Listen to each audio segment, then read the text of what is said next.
नमस्कार दोस्तों। आखिर अमेरिका ने हर तरह की चाइनीज धमकियों व संक्रमण को पीछे छोड़ते हुए चाइना को चारों तरफ से घेरने की कार्रवाई शुरू कर दी है। कैसे अमेरिका ने यह सुनिश्चित किया है कि चाइनीज नेवी किसी भी हालत में इंडियन ओशन में ना आ पाए? कैसी है इस बार अमेरिका की प्लानिंग? कौन कौन देश अमेरिका के साथ आ रहे हैं? चाइना ने किस मिसाइल की धमकी दी है? अमेरिकी एयरक्राफ्ट कैरियर के मुकाबले चाइनीज एयरक्राफ्ट कैरियर किस लेवल के हैं और कैसे भारत को लद्दाख व इंडियन ओशन में अमेरिका का साथ मिल रहा है, ये सारी डिटेल्स जानेंगे इस वीडियो में। नमस्कार दोस्तों, मेरा नाम है अमित और मैं स्वागत करता हूं आपका अमित अपडेट्स चैनल पर। तो चलिए दोस्तों शुरू करते हैं।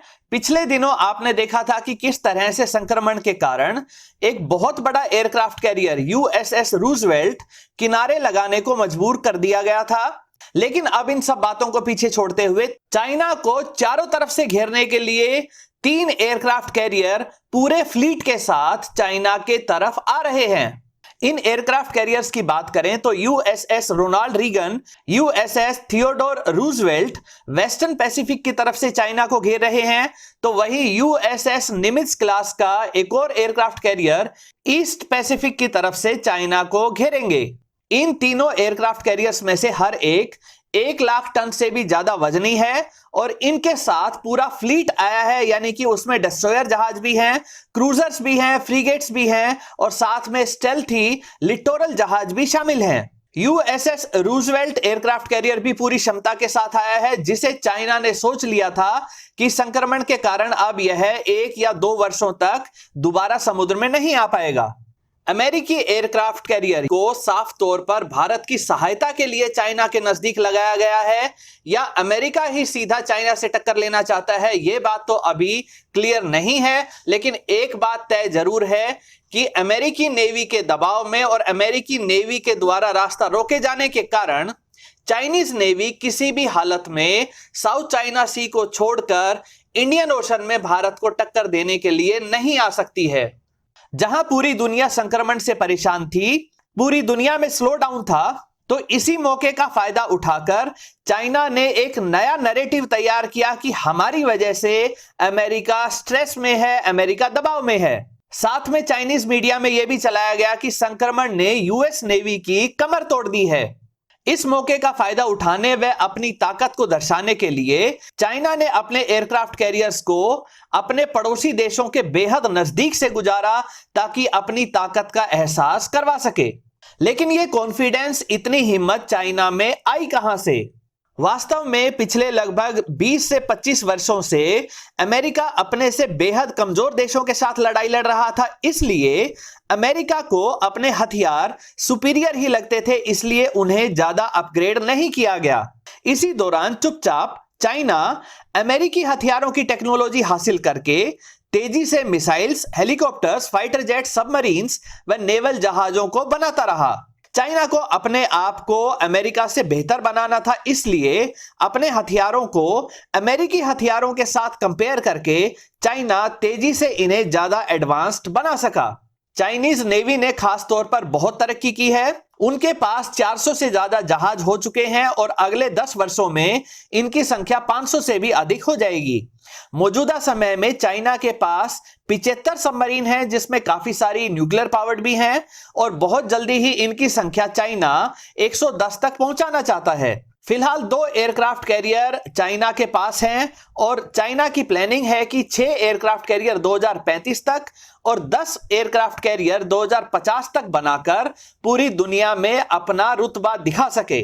साथ ही चाइना ने कई सारे destroyer, freight, helicopter docking amphibious जहाजों को भी बना लिया है। तो चाइना की इस ताकत के भ्रम को और इस नैरेटिव को तोड़ने के लिए अमेरिकी एयरक्राफ्ट कैरियर इस इलाके में पहुंच चुके हैं ताकि बता सकें कि असली ताकत किसके पास है और कौन सिर्फ ताकत का ढिंढोरा पीट रहा है। अमेरिका सिर्फ इस बार ताकत की नुमाइश के लिए ही चाइना के नजदीक नहीं पहुंचा है, बल्कि चाइना को एक सख्त संदेश देने के लिए हर वो कार्रवाई की जा रही है जिससे चाइना चिढ़ता है। 3 एयरक्राफ्ट कैरियर्स के अलावा 4 जून को एक गाइडेड मिसाइल डिस्ट्रॉयर जहाज को ताइवान व चाइना के बीच के समुद्र से गुजारा गया, वही ताइवान जिसको पूरा का पूरा चाइना अपना हिस्सा मानता है। इसके बाद चाइना को उकसाने के लिए ताइवान के ऊपर से C-40 ट्रांसपोर्ट प्लेन को उड़ाया गया। ताइवान को और ज्यादा ताकतवर बनाने के लिए अमेरिका पहले से ही F-16 ताइवान को दे चुका है, और पिछले दिनों जब चाइनीज J-10 ने ताइवान के नजदीक पहुंचने की कोशिश की तो उन्हें भगाने के लिए ताइवान की तरफ से इन्हीं F-16 को उड़ाया गया। अमेरिका ने सिर्फ एयरक्राफ्ट कैरियर ही नहीं बल्कि 8 न्यूक्लियर पावर्ड बेहद ताकतवर मिसाइलों से लैस अटैक सबमरीन्स को भी इस इलाके में तैनात किया है। इसके अलावा फ्रीडम ऑफ नेविगेशन पॉलिसी के तहत अमेरिका अपने जंगी जहाजों को, नेवल शिप्स को साउथ चाइना सी में लगातार भेज रहा है। इसी साउथ चाइना सी को पूरे के पूरे को चाइना अपना बताता है, जबकि इस समुद्र को कई सारे देश इकट्ठा शेयर करते हैं। इसके अलावा इसी साउथ चाइना सी के ऊपर से B-1 एयरक्राफ्ट को भी उड़ाया गया, जो बहुत बड़ी संख्या में मिसाइलों को ले जा सकता है। साथ ही सर्विलांस के लिए भी एयरक्राफ्ट लगातार इस इलाके के ऊपर निगरानी कर रहे हैं। अमेरिका साफ तौर पर दुनिया को यह संदेश दे रहा है कि अमेरिकी नेवी जब चाहे चाइना को पूरी तरह से घेर सकती है। वैसे भी चाइना के पास अमेरिका के कई सारे एयरबेस हैं। ये एयरबेस जापान में भी हैं, साउथ कोरिया में भी हैं, और खास बात यह है कि इन देशों के पास अमेरिकन फाइटर जेट ही मौजूद हैं, जिनकी वजह से अमेरिकी एयरफोर्स व नेवी को इंटरऑपरेबिलिटी की समस्या भी नहीं आएगी। ताइवान को F-16 देकर अमेरिका पहले ही मजबूत बना चुका है। साथ ही ऑस्ट्रेलिया भी लगातार हर नेवल एक्सरसाइज में भाग ले रहा है जो साउथ चाइना सी में अमेरिका द्वारा आयोजित की जाती है। साउथ चाइना सी के ही एक और देश फिलीपींस भी भारत की मदद से फास्टेस्ट क्रूज मिसाइल ब्रह्मोस को प्राप्त करने वाला है। फिलीपींस ने अभी हाल ही में साउथ कोरिया द्वारा निर्मित मिसाइल कैपेबल फ्रीगेट को भी शामिल किया है। वहीं इंडियन ओशन में इंडियन नेवी को मजबूत करने के लिए अमेरिका हर तरह की सहायता कर रहा है, फिर चाहे वो MH-60R हेलीकॉप्टर हो या मैरीटाइम सर्विलेंस से प्राप्त किए गए डेटा को भारत के साथ शेयर करना हो। साथ ही अमेरिकी गवर्नमेंट ने साफ कर दिया है कि चाइना के साथ किसी भी संभावित लड़ाई में, फिर चाहे वो लद्दाख में हो या किसी और इलाके में, हथियारों की सप्लाई में किसी भी तरह की कसर नहीं छोड़ी जाएगी। यानी कि भारत को चाइना किसी भी हालत में नहीं दबा पाएगा। अब बात करते हैं चाइना की। अगर वाकई चाइना इन 3 एयरक्राफ्ट कैरियर्स को जो चाइना के नजदीक अमेरिका लेके आया है, इनको अगर रोकना चाहे तो कैसे रोकेगा? चाइना की सरकारी न्यूज एजेंसी ग्लोबल टाइम्स का कहना है कि हमारे पास DF-21D नाम की हाइपरसोनिक बैलिस्टिक मिसाइल है जो अमेरिकी एयरक्राफ्ट कैरियर को डुबा सकती है। DF-21D एक मीडियम रेंज की बैलिस्टिक मिसाइल है जो लॉन्च होने पर पहले आकाश में काफी ऊंचाई तक जाती है और उसके बाद नीचे आते समय इसका हाइपरसोनिक ग्लाइड व्हीकल सिस्टम चालू हो जाता है। तब यह लगभग 10,000 किलोमीटर पर आवर की स्पीड से अमेरिकी एयरक्राफ्ट कैरियर पर अटैक कर सकती है। इसके ऊपर न्यूक्लियर पेलोड भी लगाया जा सकता है और इसकी रेंज 2000 किलोमीटर तक है। अब सवाल उठता है कि अगर ऐसा है तो फिर अमेरिका ने अपने 3 एयरक्राफ्ट कैरियर को चाइना के इतना नजदीक क्यों भेजा? वो इसलिए क्योंकि अमेरिका को पता है कि चाइना की DF-21D नाम की मिसाइल में वाकई इतनी काबिलियत नहीं है जितना चाइना दावा करता है। 1 लाख टन वजनी एयरक्राफ्ट कैरियर का साइज इतना बड़ा होता है कि इन्हें आसानी से टारगेट समझने की भूल कर दी जाती है। वास्तव में ये एयरक्राफ्ट कैरियर विशाल पैसिफिक ओशन में मात्र एक बिंदु से ज्यादा बड़े नहीं दिखते हैं। ऊपर से न्यूक्लियर पावर्ड प्रोपल्शन के कारण ये लगभग 45 किलोमीटर पर आवर की स्पीड से अपनी जगह लगातार बदल रहे होते हैं। ऐसे में एक सटीक टारगेट चेन बनानी पड़ती है जिसमें एयरक्राफ्ट कैरियर की लोकेशन के हिसाब से मिसाइल को लॉन्च करना, सैटेलाइट से उस मिसाइल को गाइड करना, ड्रोन्स के माध्यम से तेजी से आगे बढ़ रहे एयरक्राफ्ट कैरियर की एग्जैक्ट लोकेशन को सैटेलाइट तक पहुंचाना और वहां से मिसाइल में यही इंफॉर्मेशन भेजना।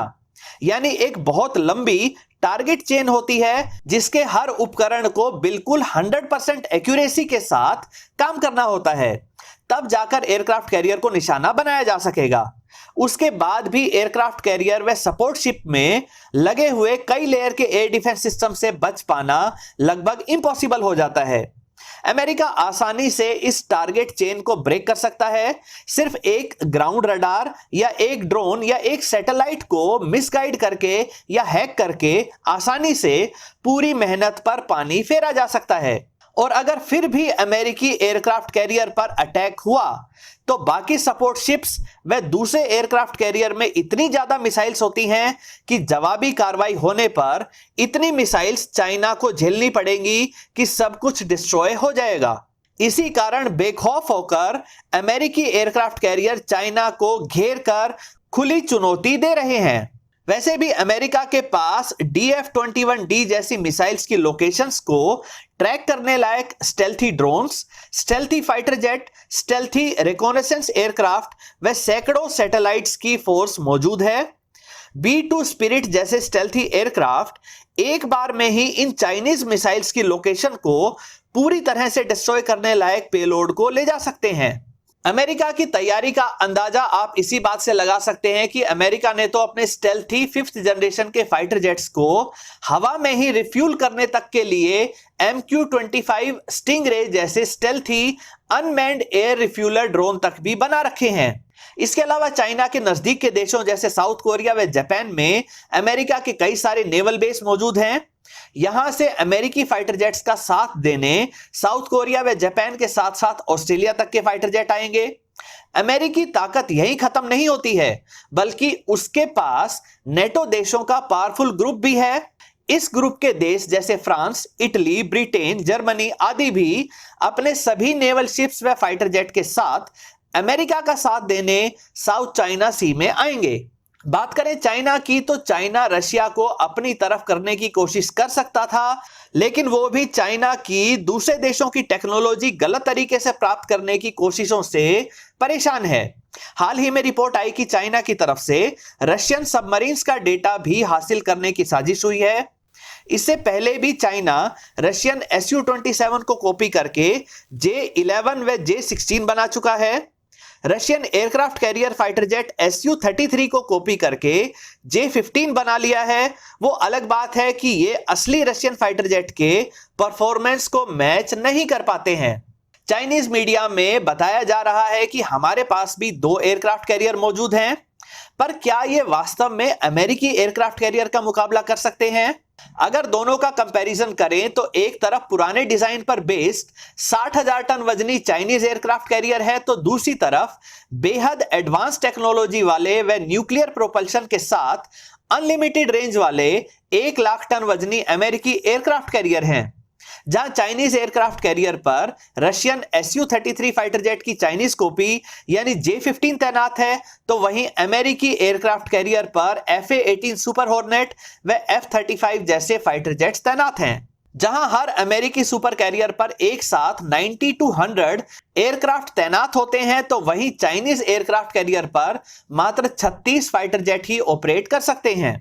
चाइना के पास इन 2 छोटे एयरक्राफ्ट कैरियर का बैकअप भी नहीं है, जबकि अमेरिका के पास कुल 11 एयरक्राफ्ट कैरियर विद फ्लीट मौजूद हैं। चाइना को बिल्कुल उम्मीद नहीं थी कि इस संक्रमण से उबरते हुए अमेरिकी नेवी इतनी जल्दी चाइना को घेरने आ जाएगी। इसी कारण चाइना को समझ ही नहीं आ रहा है कि कैसे रिएक्ट करें। चाइना ने अपने पड़ोसी देशों पर धौंस जमाते हुए एक ताकतवर देश होने का जो बुलबुला बनाया था, उसे तो अमेरिका ने उसी के समुद्री इलाके में आकर डिस्ट्रॉय कर दिया। चाइना को यह भी पता है कि अमेरिका के पास काफी सारे छोटे एयरक्राफ्ट कैरियर यानी एम्फीबियस शिप्स भी हैं, जिनके ऊपर से F-35 ऑपरेट करते हैं। अमेरिका इस बार चाइना को सबक सिखाने के लिए कितना सीरियस है, इसका अंदाजा आप इस बात से लगा सकते हैं कि जब कुछ रिपेयर व मेंटेनेंस वर्कर संक्रमण से बीमार होकर घर बैठ गए, तो सबमरीन्स व एयरक्राफ्ट कैरियर की मेंटेनेंस का काम कुछ दिनों तक रोकने की बजाय 1600 से भी ज्यादा रिजर्व मैकेनिक्स को लगा दिया गया, ताकि साउथ चाइना सी में लगातार ताकतवर नेवल शिप्स व सबमरीन्स को रवाना किया जा सके। दोस्तों, आपकी राय में क्या इस बार चाइना की तरफ से गलत तरीके से प्रभावित सभी देश चाइना को सबक सिखाकर ही दम लेंगे, या चाइना इस बार भी मौका देखकर बातचीत व शांति बनाए रखने के झूठे प्रस्ताव देकर बच निकलेगा? अपनी राय कमेंट सेक्शन में जरूर रखें। साथ ही यह भी बताएं कि अमेरिका को सामने देख कौन कौन से देश चाइना के साथ खड़े होने की हिम्मत दिखाएंगे। मुझे कमेंट सेक्शन में आपकी राय का इंतजार रहेगा। दोस्तों, उम्मीद करता हूं वीडियो आपको पसंद आई होगी। अगर यह वीडियो आपको अच्छी लगे तो इसे लाइक करें, दोस्तों के साथ शेयर करें और चैनल को सब्सक्राइब करना ना भूलें। नमस्कार।